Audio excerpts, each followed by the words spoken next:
ఒక్కసారి కొమ్మూరి గోల్డ్ కి కాల్ చేయండి. తాకట్లో ఉన్న మీ బంగారాన్ని విడిపించి మార్కెట్ ప్రైస్ కి వాళ్ళు కొనుక్కుని మిగతా డబ్బులు మీకు ఇచ్చేస్తారు. Hi, welcome to Manam TV. Manam TV ఉన్నది మన కోసం. నేను మీ journalist Manoj. So Rayalaseema lift irrigation గురించి వైసీపీ చేస్తున్న ప్రచారాలు అందరికీ తెలిసిందే.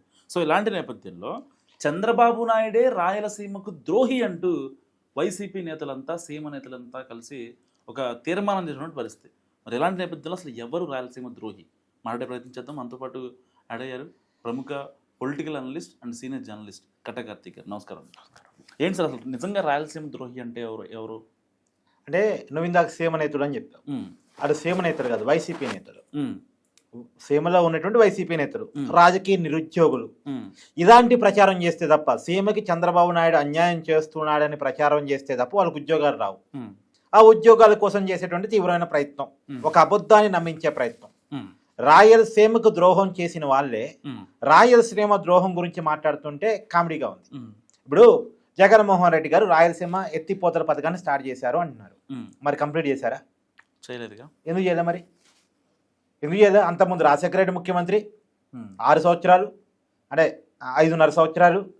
ఇప్పుడు జగన్మోహన్ రెడ్డి గారు 5 సంవత్సరాలు ముఖ్యమంత్రిగా ఉన్నారు. ఎందుకు రాయలసీమ ఎత్తిపోతల పథకాన్ని నిర్మించలేకపోయారు? రెండోది, రాయలసీమ ఎత్తిపోతల పథకం స్టార్ట్ కావటం వెంటనే ఆగిపోవటం జగన్మోహన్ రెడ్డి గారి పరిపాలనలోనే జరిగిపోయింది. జగన్మోహన్ రెడ్డి గారి పరిపాలనలోనే ఆగిపోయిందని ఎవరు చెప్తున్నారు? అంటే జగన్మోహన్ రెడ్డికి బాగా క్లోజ్ అయినటువంటి కేసీఆర్ కుటుంబానికి సంబంధించిన హరీష్ రావు ప్రెస్ మీట్ పెట్టి చెప్పారు. తెలంగాణ మాజీ నీటిపారుదల శాఖ మంత్రి చాలా క్లియర్గా చెప్పాడు, మేము ఆపాము, ఘనత మాది, జగన్మోహన్ రెడ్డి స్టార్ట్ చేద్దాం అనుకున్నాడు, కానీ మేము కోర్టుకు పోయి స్టే తెచ్చాము, కేంద్రంలో కంప్లైంట్ చేశాము, ఆ ప్రాజెక్టు అప్పుడే 2020-21 నాడే ఆగిపోయింది అని టీడీపీలు చెప్తే మనం నమ్మొద్దు, జనసేనలు చెప్తే మనం నమ్మొద్దు. ఎవరు చెప్తున్నారు? అదే జగన్మోహన్ రెడ్డికి బాగా క్లోజ్గా ఉన్నటువంటి బీఆర్ఎస్ నాయకులు హరీష్ రావు చెప్తున్నారు.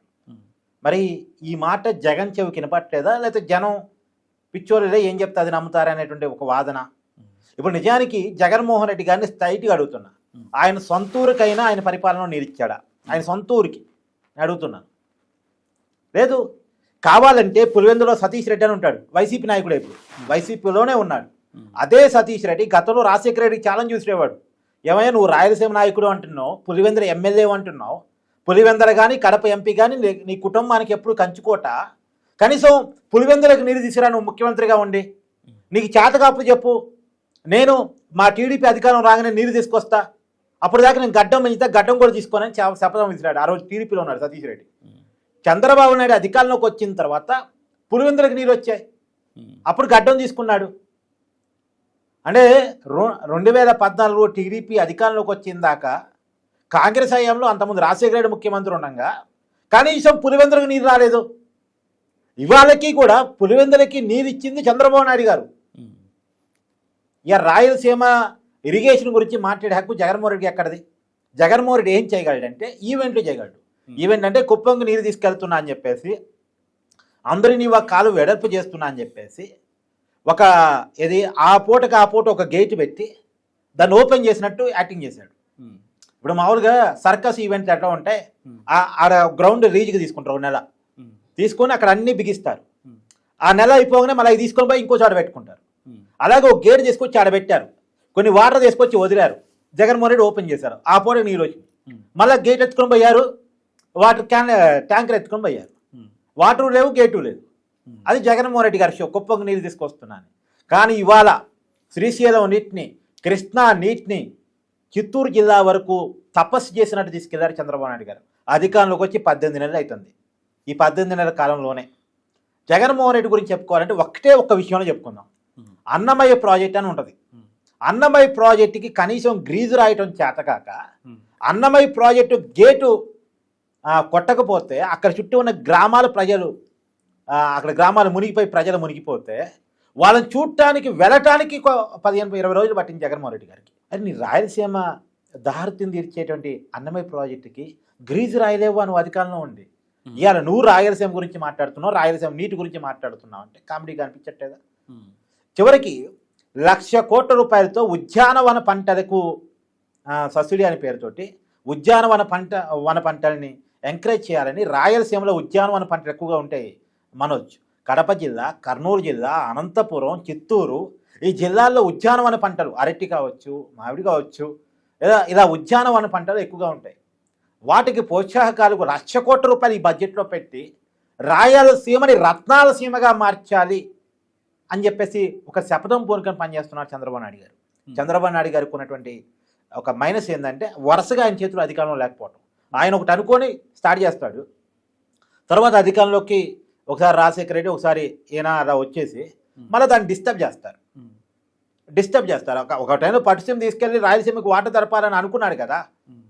ఇవాళ కూడా నర్మల్ సాగర్ అని పేరుతోటి రాయలసీమకు వాటర్ అంటే రాయలసీమలో అసలు వాటర్ కొరత లేకుండా చేయాలని ఒక పెద్ద శపథం చేసుకుని పనిచేస్తున్నారు చంద్రబాబు నాయుడు గారు. దురదృష్టం ఏంటంటే చంద్రబాబు నాయుడు గారు మళ్ళీ కన్ఫ్యూషన్లో అధికారం లేకపోయిందనుకో, మళ్ళీ వాళ్ళు వచ్చి డిస్టర్బ్ చేస్తారు. వాళ్ళని రాయలసీమలో వాళ్ళ ఉద్దేశం, జగన్మోహన్ రెడ్డి గారి ఉద్దేశం ఏంటంటే రాయలసీమ ఫ్యాక్షనిస్ట్ గ్రామంగా మాత్రమే ఉండాలి, ఫ్యాక్షనిస్ట్ హబ్గా మాత్రమే ఉండాలి. వీళ్ళు ఏదన్నా పథకాల పేరుతో అదో ఇదో ఇస్తే చేయి జాచుకుంటూ కూర్చోవాలి. జగన్మోహన్ రెడ్డి గారు ఇస్తారు అనేదే చూడాలంతే. అంటే వాళ్ళ కింద ప్రజలు బానిసలుగా ఉండాలి అనేటువంటి ఒక మనస్తత్వం జగన్మోహన్ రెడ్డి గారిది. కానీ మన కోసం వేచి చూసే పరిస్థితులు ఉండొద్దు, ఎవరికి వాళ్ళగా వాళ్ళ కాళ్ళ మీద నిలబడాలి అని ఆలోచించే మనస్తత్వం చంద్రబాబు నాయుడు గారు.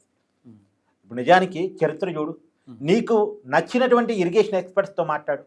వెలిగొండ ప్రాజెక్ట్ మొన్ననే చంద్రబాబు నాయుడు గారు పోయి ఆ కాలువలకు సంబంధించిన ఆధునికరణ పనులకు మొత్తానికి శంకుస్థాపన చేసి వచ్చారు. జూన్లో వాటర్ ఇస్తారని చెప్పారు ఆ ప్రకాశం జిల్లాకి. జగన్మోహన్ రెడ్డి గారు ఉండగా వెలిగొండ ప్రాజెక్ట్కి ఎందుకు కంప్లీట్ చేయలేకపోయాడు?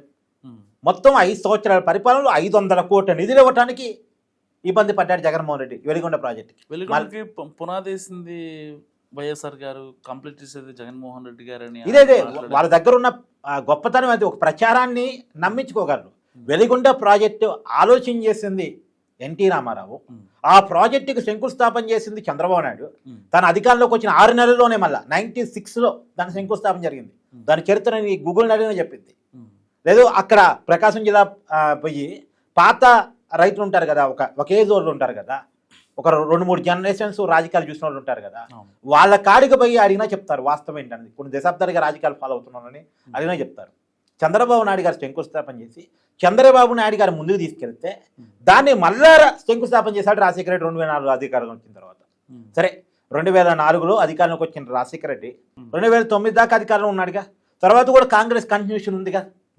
మరి ఎందుకు వెలిగొండ ప్రాజెక్ట్ని కాంగ్రెస్ కంప్లీట్ చేయలేకపోయింది? సరే నువ్వు అనొచ్చు 2014లో చంద్రబాబు నాయుడు గారు వచ్చారు కదా, అప్పుడు కంప్లీట్ చేయొచ్చు కదా అని. 2014లో వచ్చిన తర్వాత ఆంధ్రప్రదేశ్ అప్పుడే విడిపోయి ఉంది, మొత్తం టెంటు సామాను అంత సర్దుకోవాల్సిన పరిస్థితిలో రాష్ట్రం ఉంది. అప్పుడు రాజధాని కూడా నిర్మించుకోవాల్సిన పరిస్థితిలో ఉంది.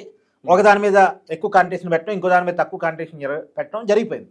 కానీ మళ్ళా అధికారంలోకి 2సారి వచ్చిన తర్వాత ఆగిపోయిన పనులను స్పీడప్ చేసి వేగవంతం చేసి ఇవాళ ఆ ప్రాజెక్ట్ని జూన్లోకి వాటర్ ఇస్తాం రైతులకు అని చెప్పేసి ప్రకటించారు ఆయన.